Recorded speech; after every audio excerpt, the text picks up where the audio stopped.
Hello അസ്സലാമലൈക്കും. റമദാൻ 21-ൻ്റെ കുറച്ച് വിശേഷങ്ങൾ കണ്ടാലോ. അങ്ങനെ ആമിക്കുട്ടി അച്ഛൻ ഞാനും കൂടെ വീട്ടിലേക്ക് നിൽക്കാൻ പോകട്ടോ 2 ദിവസത്തേക്കായിട്ട്. അങ്ങനെ ഞങ്ങൾ വീടെത്തിയിട്ടുണ്ടായിരുന്നു. ഇന്നലത്തെ മാങ്ങ പൊട്ടിച്ചതിൻ്റെ ആകെ അലമ്പായി കിടക്കുകയാണ്. കുറേ ഇലകളും കാര്യങ്ങളൊക്കെ ആയിട്ട് മുറ്റൊക്കെ ആകെ വൃത്തികേടായിട്ട് കിടക്കുക കേട്ടോ. അപ്പം അങ്ങനെ നമ്മുടെ ഈ ഒരു വീഡിയോസ് കണ്ടിട്ട് കുറേ ആൾക്കാർക്ക് നമ്മുടെ വീടിനോട് ഭയങ്കരമായിട്ട് ഇഷ്ടമുണ്ട്. കുറേ ആൾക്കാർ നമ്മുടെ വീട് എന്താ പറയുക വിൽക്കുന്നുണ്ടോ എന്നൊക്കെ ചോദിച്ചിട്ട് കുറേ കമൻസ് ഒക്കെ വരുന്നുണ്ട് കേട്ടോ. അങ്ങനെ ഇന്നത്തെ സ്പെഷ്യലായിട്ട് ഉമ്മാടെ അടുത്ത് പറഞ്ഞിട്ടുണ്ടായിരുന്നു എനിക്ക് ചോറും മീൻകറിയും മാത്രം മതി എന്നായിരുന്നു. അപ്പം അങ്ങനെ ചെയ്യാന്ന് കേട്ടോ ഞങ്ങൾ പ്ലാൻ ചെയ്തിട്ടുണ്ടായിരുന്നത്. വേറെ ഫ്രൂട്ട്സോ കാര്യങ്ങളോ ഒന്നും വേണ്ട. നമ്മൾ ആദ്യം തന്നെ വെള്ളം കുടിച്ചതിന് ശേഷം പിന്നെ നിസ്കരിച്ചൊക്കെ കഴിഞ്ഞിട്ട് നമുക്ക് ചോറിനാന്ന് കേട്ടോ പറഞ്ഞത്. അപ്പോൾ ഉമ്മ മാന്തൽ നന്നായിട്ട് തേങ്ങ ഒക്കെ അരച്ച് മാങ്ങ ഇട്ടിട്ട് കറി വെച്ചിട്ടുണ്ട്. പിന്നെ കുറേ മാങ്ങ പൊട്ടിച്ച കാരണം ഇഷ്ടം പോലെ മാങ്ങ ഉണ്ട്. അപ്പം അങ്ങനെ കുറച്ച് കടുമാങ്ങ ഇട്ടു. അപ്പം നല്ല ടേസ്റ്റി ആയിട്ടുള്ള കടുമാങ്ങ അവിടെ കിടന്ന് തിളക്കട്ടെ. മുരിങ്ങയുടെ ഉപ്പേരി ഉണ്ടാക്കാൻ വേണ്ടിയിട്ട് ഞാൻ അപ്പുറത്തെ വീട്ടിൽ നിന്നൊക്കെ പോയിട്ട് കുറേ ഇലയൊക്കെ പൊട്ടിച്ചു കൊടുന്ന് അതൊക്കെ നന്നായിട്ട് ഇങ്ങനെ പിച്ചെടുക്കുന്നുണ്ട് കേട്ടോ.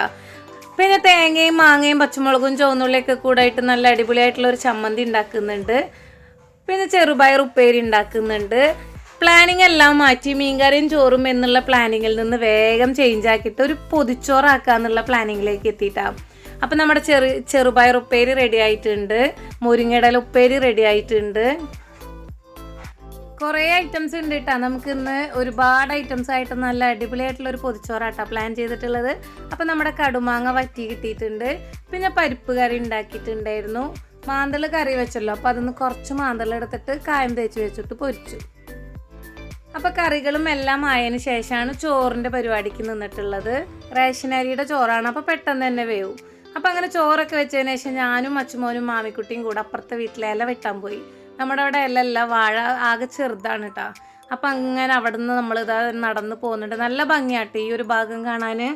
അവിടെ കൊള്ളിക്കൃഷിയും അതൊക്കെ ആയിട്ട് ഇങ്ങനെ നടക്കുന്നൊരു പാടം പോലെയാണ്. അപ്പം അങ്ങനെ അവരുടെ ഗേറ്റൊക്കെ തുറന്ന് നമ്മളിതാ ഇല വെട്ടാനുള്ള അംഗത്തിനായിട്ട് ഇറങ്ങിയിട്ടുണ്ട്.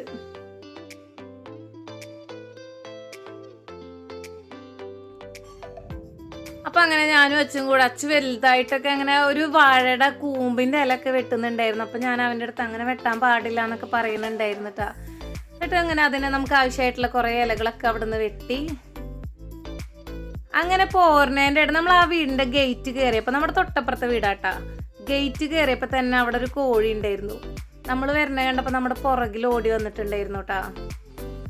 പിന്നെ ഇല വെട്ടണതിൻ്റെ ഇടയിലും എനിക്ക് ഭയങ്കര ടെൻഷൻ. ആ നിൽക്കുന്നതാണ് നമ്മുടെ താരം. നമ്മൾ ഓടി പിടിച്ച് കൊത്തും. പ്രത്യേകിച്ച് കുട്ടികളൊക്കെ കണ്ടു കഴിഞ്ഞിട്ടുണ്ടെന്നുണ്ടെങ്കിൽ എന്തായാലും വന്ന് കൊത്തും. പിന്നെ ആമിക്കുട്ടിയുടെ ഒരു സ്വഭാവമാണ് എങ്ങോട്ട് പോവാന്നുണ്ടെങ്കിലും നമ്മുടെ ഡ്രസ്സിലോ കയ്യിലോ കയറി ഇങ്ങനെ പിടിച്ചിങ്ങനെ വലിക്കും. അതുമൊന്ന് വിട്ട് ഒറ്റയ്ക്ക് നടക്കാൻ പേടിയാണ്. ഇങ്ങനെ പിടിച്ച് തൂങ്ങി നടക്കും. അപ്പോൾ ഇലയൊക്കെ വെട്ടിയിട്ട് ഞങ്ങൾ 3 പേരും ഇത് അവിടെ നിന്ന് ഇങ്ങനെ തിരിച്ചിങ്ങനെ നടന്നു വന്നു. ഇത് ഉമ്മയുടെ തറവാടില്ലേ. അപ്പോൾ തൊട്ടപ്പുറത്ത് നമ്മളൊരു വീട് കാണിച്ചു തന്നിട്ടുണ്ടായിരുന്നില്ലേ ഉമ്മമ്മയുടെ വീട്. അവിടുത്തെ ആടും കൂടാട്ടെ. ഇതിൽ നിറയെ ആടുകൾ ഉണ്ടായിരുന്നു. ഒരുപാട് വെറൈറ്റി ആയിട്ടുള്ള ആടുകളൊക്കെ ഉണ്ടായിരുന്നു. പിന്നെ എല്ലാ ആടുകൾക്കും ഒരുമിച്ച് എന്തോ അസുഖം വന്നിട്ട് ഒക്കെ കൂടെ ചത്തുപോയി. ഇപ്പോൾ കൂട് മാത്രം ബാക്കിയായി. അപ്പോൾ ഇലയൊക്കെ വന്ന് കഴുകി വൃത്തിയാക്കിയിട്ട് ഇല ഒന്ന് വാട്ടിയെടുക്കുന്നുണ്ട് കേട്ടോ. ഇല വാട്ടിയിട്ട് ആ ചോറൊക്കെ പൊതിഞ്ഞ് കഴിഞ്ഞിട്ടുണ്ടെങ്കിൽ എന്താ ഒരു ടേസ്റ്റ് എന്നറിയാം. ഒരു സ്മെല്ല് തന്നെ വരുമ്പോൾ. അപ്പം അങ്ങനെ നമ്മുടെ ഇലയൊക്കെ വാട്ടി വെച്ചു.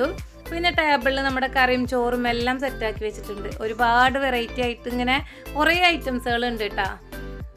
പൊതിച്ചോറ് നമുക്ക് ആ ഒരു തുറക്കുമ്പോൾ ആ ഒരു ഫീല് കിട്ടാനായിട്ട് എല്ലാം ഒന്നും വിട്ടു പോവാതെ ഒരുപാട് ഐറ്റംസുകളൊക്കെ സെറ്റാക്കി വെച്ചു. അപ്പം അങ്ങനെ ഉമ്മ അതാ പൊതി കെട്ടാൻ തുടങ്ങിയിട്ടുണ്ട്. ആകെ ഒരു പൊതിയാട്ടോ നമ്മൾ കെട്ടുന്നത് കാണിക്കുന്നത്. ആദ്യം നമ്മൾ അതിലേക്ക് ചോറിട്ട് കൊടുത്തു. പിന്നെ നമ്മളിതാ നമ്മുടെ അടുത്ത താരം നമ്മുടെ മുരിങ്ങയുടെ ഉപ്പേരി ആട്ടോ അടുത്തത് ഇട്ട് കൊടുക്കുന്നത്. മുരിങ്ങയുടെ ഉപ്പേരി കഴിഞ്ഞിട്ട് ഒരു സൈഡിൽ നമ്മൾ കുറച്ച് ചെറുപയറിൻ്റെ ഉപ്പേരി ഇട്ട് കൊടുത്തു. പിന്നെ ഒരു ഉണ്ട ചമ്മന്തി വെച്ച് കൊടുക്കുന്നുണ്ട്.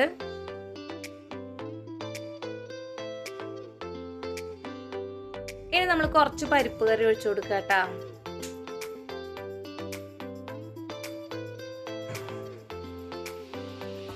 ഇനി ഒരു കഷ്ണം മാങ്ങാച്ചാർ വെച്ച് കൊടുത്തു. പിന്നെ ഒരു പീസ് നമ്മുടെ കടുമാങ്ങ ഇട്ടത് വെച്ച് കൊടുത്തിട്ടുണ്ട്. പിന്നെ ഒരു മാന്തൾ വറുത്തത് വെച്ച് കൊടുത്തു. പിന്നെ ഒരു ചെറിയ പീസ് മുട്ട പൊരിച്ചത്. പിന്നെ ഒരു ഇത്തിരി മീൻ കറി ഇട്ടാ. ഒരു പീസ് ഒരു മാന്തളിൻ്റെ കഷ്ണവും വെച്ചു. പിന്നെ ഒരു ഇത്തിരി കറിയും കൂടെ ഒഴിച്ചു കൊടുത്തു. അങ്ങനെ നമ്മുടെ ഇലയിലുള്ള എല്ലാ കറികളും ആയിട്ടുണ്ട്. ഇനി ആ ഒരു പൊതി ഒന്ന് മടക്കി എടുക്കുന്ന പരിപാടിയിലാണ്. ഉമ്മക്ക് നല്ല പ്രാക്ടീസ് ഉണ്ട് പൊതിയൊക്കെ കെട്ടിയിട്ട്, കാരണം ഉമ്മ എളുപ്പത്തിനൊക്കെ ചെയ്യുന്നുണ്ട്. ഞാൻ പിന്നെ ചോറൊക്കെ ഇട്ട് കൊടുത്തു, പിന്നെ ഉമ്മ ഇങ്ങനെ കെട്ടി തന്നിട്ടാട്ടോ ബാക്കിയുള്ള പൊതികളൊക്കെ സെറ്റ് ആക്കിയിട്ടുണ്ടായത്.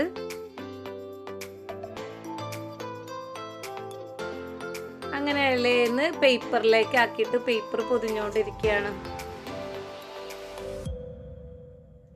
അങ്ങനെ നമ്മുടെ പൊതിച്ചോറിന്റെ പണി കഴിഞ്ഞുട്ടാ. അങ്ങനെ നോമ്പ് തുറക്കാനുള്ള ടൈമൊക്കെ ആയിട്ടുണ്ടായിരുന്നു. അപ്പോഴത്തേക്കും നമ്മൾ ഫ്രൂട്ട്സ് കട്ട് ചെയ്ത് വെച്ചിട്ടുണ്ട്, വെള്ളം കലക്കിയിട്ടുണ്ട്, പൊരിച്ച കടികളുണ്ട്, പിന്നെ തരിക്കഞ്ഞി ഉണ്ടാക്കിയിട്ടുണ്ടായിരുന്നു.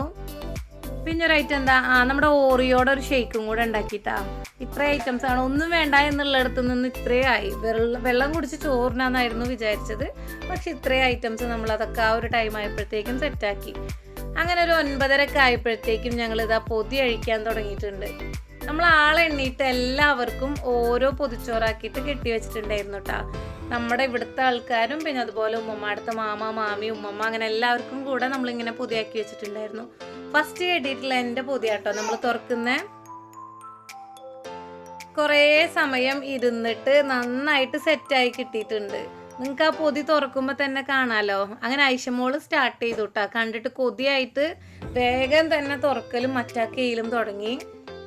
അച്ഛമ്മ ഭയങ്കര ആസ്വദിച്ച് കഴിക്കുന്ന ഒരു ഇതിലാണ്. സാധാരണ വീഡിയോ എടുക്കല്ലേ എന്ന് പറയുന്ന ആള് ഇന്ന് വീഡിയോ എടുക്കുക, ഞാൻ കഴിക്കണ കാണട്ടെ എന്നൊക്കെ ഉള്ള രീതിക്കാട്ടാ. അപ്പൊ എല്ലാവരും അവനവന്റെ പൊതിയൊക്കെ തുറന്നിട്ട് അറ്റാക്ക് ചെയ്യുന്ന തിരക്കിലാണ്. ആയിരിക്കുന്നത് ആട്ടാ മാമി ഒരാള്. ആളിപ്പോ ഡെലിവറി ഡേറ്റ് ആയിട്ടുണ്ട്. താഴെ ഇരിക്കാൻ പറ്റില്ല, എന്നാലും നമ്മളെല്ലാവരും താഴെ ഇരുന്ന് കഴിക്കണ ആ ഒരു ഇത് കൊണ്ട് എങ്ങനെയൊക്കെയോ ബുദ്ധിമുട്ടിയിട്ട് താഴെ ഇരിക്കുന്നുണ്ട്. അങ്ങനെ എല്ലാവരുടെയും കഴിക്കുന്നത് നോക്കിയിട്ട് ഞാൻ എൻ്റെ ഇലയ്ക്ക് നോക്കുക, അവരെ വീഡിയോ എടുത്തിട്ട് ഇങ്ങനെ ഇരിക്കുകയാണ്. അതിൻ്റെ ഇടയിൽ അച്ചുമോനെ എല്ലാം കൂടെ മിക്സ് ചെയ്തിട്ട് ഇങ്ങനെ കുഴക്കണം എന്നൊക്കെ പറഞ്ഞിട്ട് നമുക്കിങ്ങനെ ക്ലാസ് എടുത്തുകൊണ്ടിരിക്കട്ടെ കഴിക്കേണ്ട രീതി. അങ്ങനെ ഉമ്മയുടെ ഏരിയയിലേക്ക് എത്തിയിട്ടുണ്ട്. ഉമ്മയും നല്ല നൈസായിട്ട് ഫുഡ് അടിയുടെ തിരക്കിലാണ്. പിന്നെ അച്ചു വാരി തരുന്നുണ്ട് കേട്ടാ. ഇരിക്കുന്നതാണ് മാമിയുടെ മോന് കേട്ടാ. ആമിയും മാമിയുടെ രണ്ടാമത്തെ മോനും കൂടെ അപ്പുറത്ത്. അവർക്ക് ഇല കെട്ടിയിട്ടുണ്ടായില്ല. സാധാ നമ്മളെ ഇല വെട്ടിയിട്ട് അതിൽ കുറേശ്ശെ ചോറൊക്കെ ഇട്ട് കൊടുത്തിട്ടാട്ടോ അവരെ പറ്റിച്ചത്. അവർക്കും കൂടെ ഇല ആയി കഴിഞ്ഞിട്ടുണ്ടെങ്കിൽ വേസ്റ്റ് ആവും. അപ്പം അതുകൊണ്ട് അവരെ നമ്മൾ നൈസായിട്ടൊന്ന് പറ്റിച്ചു. കുറേ നേരമായിട്ട് ഇവരെല്ലാവരും കഴിക്കുന്നത് ഞാൻ നന്നായി ശ്രദ്ധിച്ചുകൊണ്ടിരിക്കുകയാണ്. ആര് കഴിക്കണത് ഏറ്റവും ഭംഗിയായിട്ട് എന്നൊക്കെ ഇങ്ങനെ നിരീക്ഷിച്ചിരിക്കട്ടാ. അങ്ങനെ അവസാനം ഞാൻ എൻ്റെ പൊതിയുമ്മിൽ കൈവച്ചു. അപ്പോഴും നമ്മൾ അച്ചു പിടിവിടുന്നില്ല. അച്ചുവിൻ്റെ കഴിക്കുന്നത് എടുക്കണം, അവൻ്റെ ആ ഒരു ടേസ്റ്റ് കൂടുതലാണ് ഇങ്ങനെ എല്ലാം കുഴച്ചിട്ട് എന്നൊക്കെ അച്ചു പറഞ്ഞുകൊണ്ടിരിക്കുന്നത്. അങ്ങനെ ഞാൻ കുറച്ച് ഉപ്പേരി ഇട്ടു, പിന്നെ അതുപോലെ കുറച്ച് പരിപ്പ് കറി, ചമ്മന്തി, ഇതെല്ലാം കൂടെ കുറേശ്ശെ എടുത്തിട്ട് നന്നായിട്ട് അങ്ങോട്ട് കൂട്ടി കുഴച്ച് ഞാനും മിക്സ് ചെയ്ത് കഴിച്ചു. എന്തായാലും അടിപൊളിയായിട്ടുണ്ടായിരുന്നു. നമ്മൾ ഒരുപാട് പലഹാരങ്ങളൊക്കെ ഡെയിലി കഴിച്ചിട്ട് ഇത് കിട്ടിയപ്പോൾ നമുക്ക് എന്തോ ഒരു സന്തോഷമായിട്ടുണ്ടായിരുന്നു കേട്ടോ. അങ്ങനെ ഞങ്ങളുടെ എല്ലാവരുടെയും യുദ്ധം കഴിഞ്ഞിട്ട് യുദ്ധക്കളം ബാക്കിയായി കിടക്കുകയാണ്. ഇലയും പേപ്പറും മാത്രം, ബാക്കി എല്ലാം ഫിനിഷായിട്ട് നമ്മൾ അത്രയും നീറ്റിൽ കഴിച്ചെടുത്തു. അങ്ങനെ ഫുഡ് അടിയൊക്കെ കഴിഞ്ഞതിന് ശേഷം ആമിക്കുട്ടി നല്ല ക്ലീനിങ്ങിൻ്റെ തിരക്കിലായിരുന്നു കേട്ടോ. ആ കഴിച്ച ഭാഗമൊക്കെ ആമി ഇങ്ങനെ തുടക്കാൻ വേണ്ടി ശ്രമിക്കുന്നുണ്ടായിരുന്നു. പിന്നെ ഇവർക്ക് വയറ് നിറഞ്ഞിട്ട് നടക്കാൻ പറ്റണില്ല എന്ന് പറഞ്ഞിട്ട് തീരെ വയ്യാത്രേ. കഴിച്ചത് ഭയങ്കര ഓവറായി. ഞങ്ങൾ ഇനി കുറച്ച് നേരം പുറത്ത് പോയി നടക്കട്ടെ, അപ്പോഴേക്കും ദഹിക്കും എന്നൊക്കെ പറഞ്ഞിട്ട് അങ്ങനെ കുറച്ച് നേരം അച്ചു ആച്ചിയൊക്കെ കൂടെ പുറത്ത് പോയി വന്നതിന് ശേഷം ഐശുട്ടി, അച്ചു, ആച്ചി ഇവരെല്ലാവരും കൂടെ ഒരു കുപ്പി എറിഞ്ഞിട്ടുള്ള കളിയായിരുന്നു. അപ്പം അങ്ങനെ ഞാൻ വേറൊരു വീഡിയോ എഡിറ്റ് ചെയ്യാനിരിക്കുന്നതിൻ്റെ ഇടയിൽ ഇവർ ഈ ഒരു കളി കണ്ടപ്പോൾ ഞാൻ ഇങ്ങനെ നൈസായിട്ട് വീഡിയോ എടുത്തതാട്ടോ. ആരാണോ ഫസ്റ്റ് ആ ബോട്ടിൽ വെക്കുന്നത് അവരാണ് വിൻ ചെയ്യാന്നൊക്കെ പറഞ്ഞിട്ട് ഇങ്ങനെ മത്സരിച്ചുകൊണ്ടിരിക്കുകയാണ്. അങ്ങനെ ആരാ ജയിക്കുന്നത് എന്നുള്ളത് നോക്കിയിട്ട് ഞാൻ ഇങ്ങനെ ഫോണും പിടിച്ചിരിക്കട്ടാ.